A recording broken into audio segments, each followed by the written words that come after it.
Bonjour mes chers, alors dans cette suite de séquences, on va voir un nouveau cours, c'est les opérations sur les nombres relatifs et fractionnaires. Alors, je vais commencer par la priorité de la multiplication. Alors la règle, c'est dans une expression mathématique enchaînant sans parenthèse des additions, des soustractions et des multiplications, on effectue d'abord la multiplication.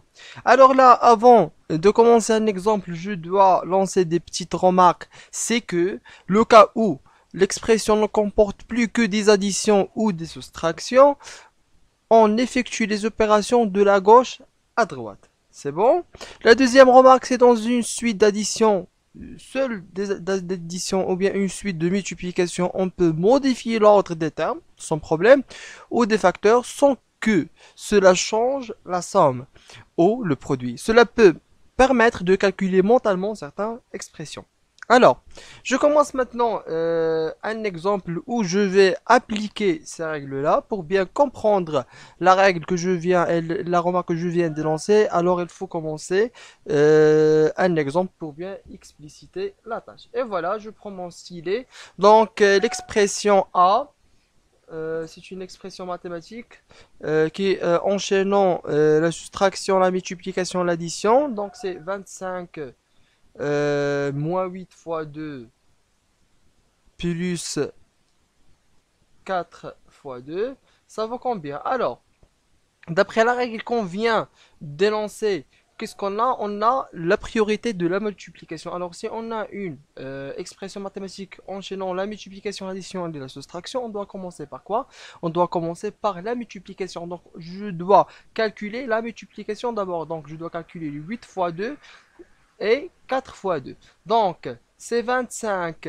8 fois 2, ça vaut combien? C'est 16. Donc, c'est le moins, je le laisse le moins tranquille. 6 fois 2, c'est 25. Plus 4 fois 2, c'est 8. Donc, c'est la priorité de la multiplication. Maintenant, on est dans une expression enchaînant la soustraction et l'addition. D'après la remarque, on a la première remarque, c'est quand l'expression ne comporte plus que des additions et des soustractions, et des soustractions, on effectue des opérations de la gauche à droite. Donc maintenant, je dois commencer mes calculs à gauche, de la gauche à droite. Donc je dois commencer à calculer 25 moins 16, puis ce qui va me donner, je vais le calculer avec le 8 et je continue. Donc 25 moins 16, ça vaut combien?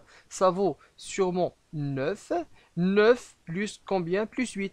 Et maintenant, je calcule le 9 plus 8, ça vaut combien? Ça vaut 17. Et comme ça, on calcule les expressions comme A, 25 moins 8 fois 2 plus 4 fois 2.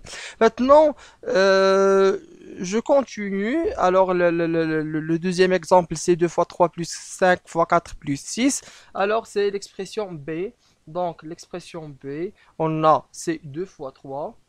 Voilà. 2 fois 3 plus 5 fois 4 plus 6. Voilà. Donc, on a dit quoi? On a dit qu'il faut toujours commencer par la multiplication. Par la multiplication. Donc, c'est 2 fois 3, ça vaut 6, plus 5 fois 4, ça vaut 20, plus 6. Alors, ici, on a une expression enchaînant l'addition et la soustraction. Là, on a une expression qui enchaîne que l'addition. Je dois commencer par la gauche. Alors, 6 plus 20, c'est 26. Plus combien? Ce qui reste, c'est 6. Alors, 26 plus 6, ça vaut combien? Ça vaut 32, tout simplement. Et voilà la règle. On a bien effectué la règle, tout simplement. Alors, comme d'habitude, à chaque fin de vidéo, je laisse un exercice à faire avant de commencer la séance. C'est juste une application directe de ce qu'on a vu. C'est très facile à calculer. Donc, j'espère que vous avez bien compris. N'hésitez pas à poser vos questions si vous n'avez pas compris quelque chose. À la prochaine. Je vous aime, votre prof Tchotchi. À la prochaine.